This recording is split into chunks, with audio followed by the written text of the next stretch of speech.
¿Qué tal? ¿Cómo les va? Continuamos con lo de las isotermas de sorción de vapor de agua. En este caso, en este video, vamos a hablar de lo que es la higroscopicidad. Ok, entonces la higroscopicidad es un término que se utiliza para describir la facilidad con que un material absorbe humedad cuando hay un cambio en la humedad relativa. Vamos a escribir esa definición. Higroscopicidad.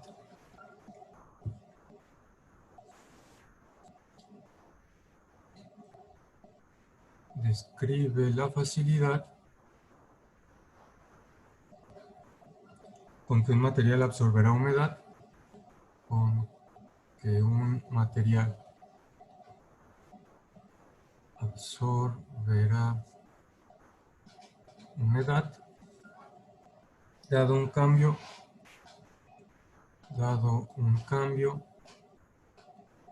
en la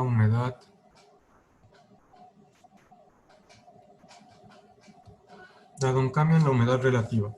Es decir, si por alguna razón cambiamos nosotros la humedad relativa de la atmósfera rodeando algún material alimenticio, la higroscopicidad nos va a decir qué tan fácilmente ese material va a absorber más de esa agua.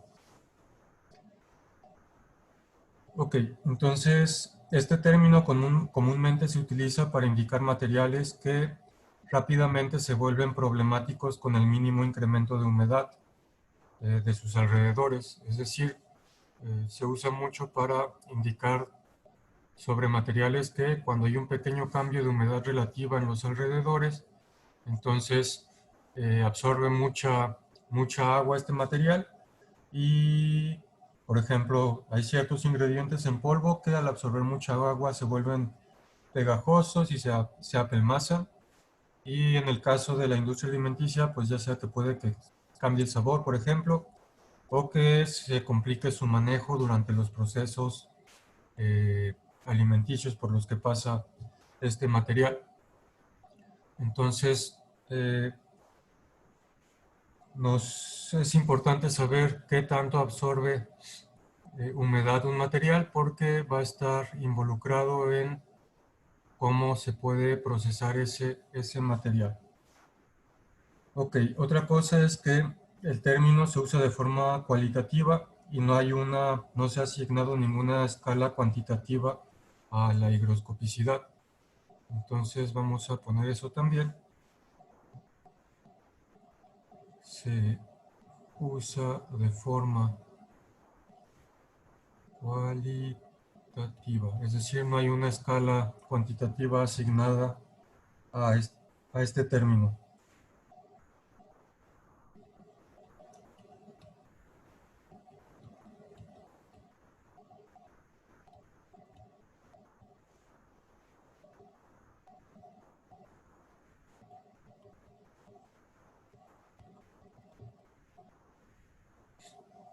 No quiere decir que no haya maneras de medirla, lo que quiere decir es que simplemente no se ha llegado a algún consenso para escoger un método preferente de cómo medir la higroscopicidad sobre algún otro método.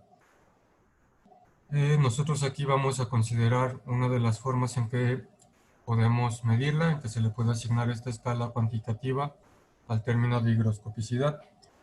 Entonces, podría ser posible considerar la higroscopicidad como una propiedad que puede ser cuantificada si entendemos que este comportamiento de consumo de humedad en respuesta al cambio de humedad relativa del ambiente lo podemos observar en las isotermas de absorción. Entonces, podemos asignar una escala, podemos asignar una medida más cuantitativa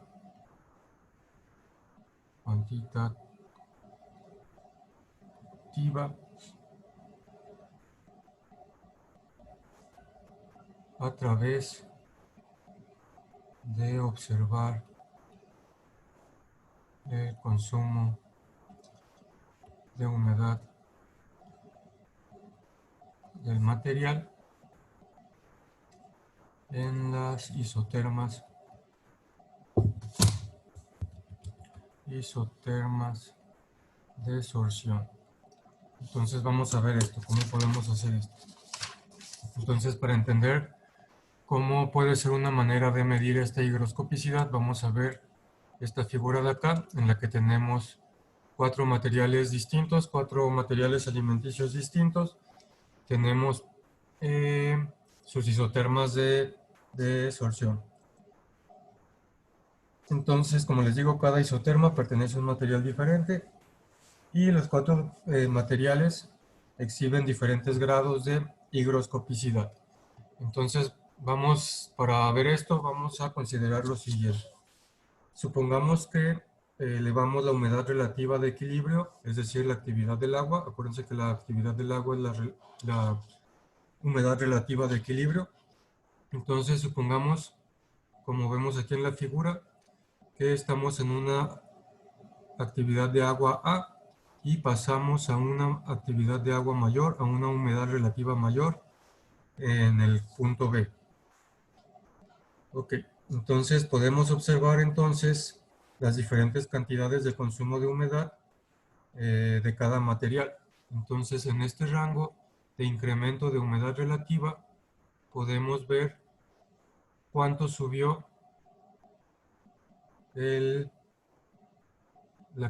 contenido de humedad en cada uno de estos materiales. Aquí en este dibujo tenemos para el caso del material 2, vemos que lo que subió de contenido de humedad es esta cantidad de aquí, que estamos llamando delta X2 porque es el material 2. El cambio en el incremento de humedad relativa lo podríamos llamar delta AW. Acuérdense que la delta significa cambio de, entonces, o incremento. Entonces, por esta misma cantidad de delta AW, por esta misma cantidad de incremento de humedad relativa, en el caso del material 2 tenemos este incremento de contenido de humedad, es decir, absorbió esta humedad. Y para el caso del material 1, acá arriba, vemos que apenas incrementó su contenido de humedad. Delta X1 incrementó menos su contenido de humedad. Entonces podemos hablar de la higroscopicidad en términos de cómo dentro de este intervalo de incremento de humedad relativa, cuánto se incrementó el contenido de humedad del material alimenticio, es decir, cuánta agua absorbió. Ok, entonces, como les digo, podemos ver que el material 2 consume más humedad que el material 1 en el mismo incremento de delta AW. Tenemos el mismo incremento para los dos, pero uno consume más humedad que el otro.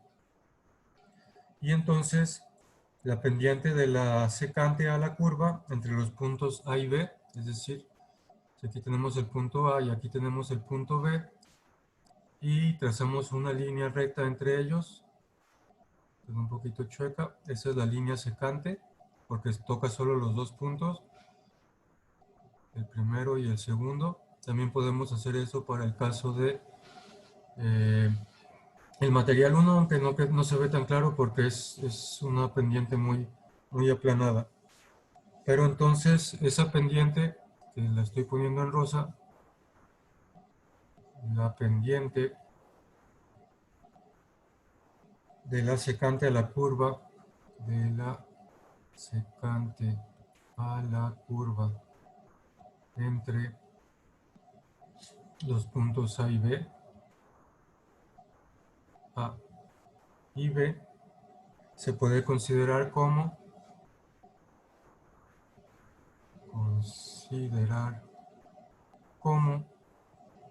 un potencial de consumo, un potencial de consumo. Es decir, este potencial de consumo va a ser una manera de medir esa higroscopicidad, que vamos a llamar WP a ese potencial de consumo. Y hay que recalcar que ese potencial de consumo es dentro del intervalo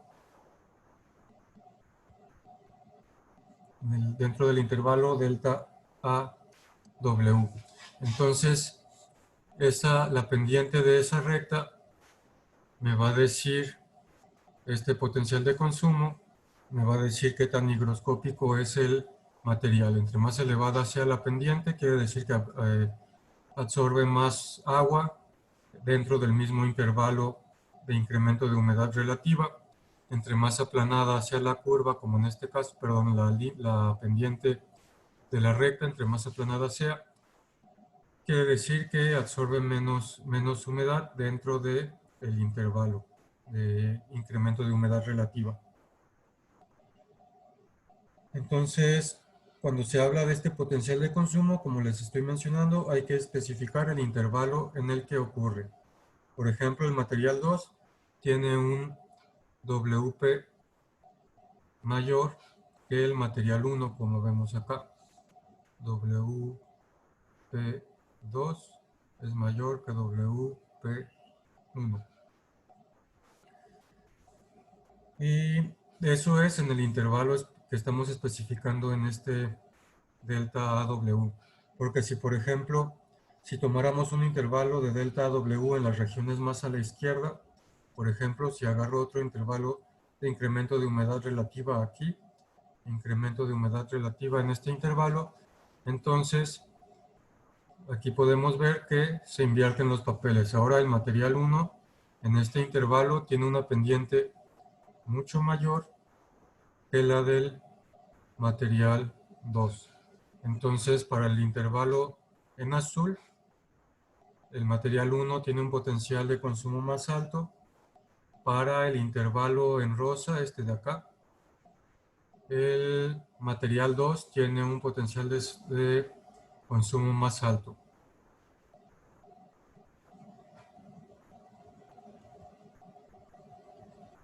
Entonces, cuando se usa WP como un indicador de higroscopicidad, los puntos A y B tienen que estar claramente especificados. El punto A y el punto B, es decir, de dónde inicia a dónde termina, o lo que es lo mismo, el incremento, el intervalo de incremento de humedad relativa tiene que estar bien especificado. Cuando se usa WP como indicador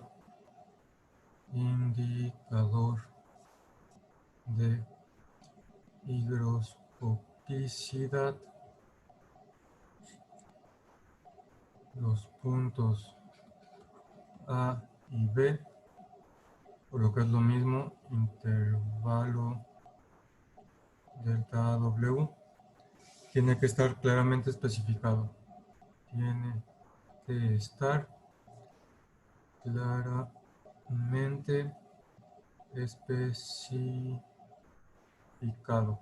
Como les digo, la razón de que tiene que estar claramente especificado es que en diferentes puntos el potencial de consumo puede ser diferente o va a ser diferente para cada material. Entonces, en cierto intervalo puede que sea muy higroscópico y en otro intervalo puede que ya no lo sea.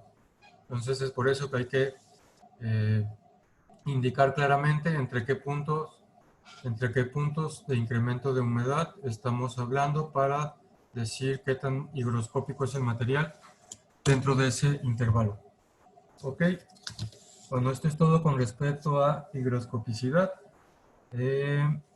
Entonces, con lo que hemos visto en los últimos videos, ya tenemos lo suficiente para entonces ahora sí, en el siguiente video, escribir la ecuación DET para el caso específico de vapor de agua y para el caso específico de los alimentos. Entonces, este video lo terminamos aquí y continuamos el siguiente con el modelo BET para alimentos.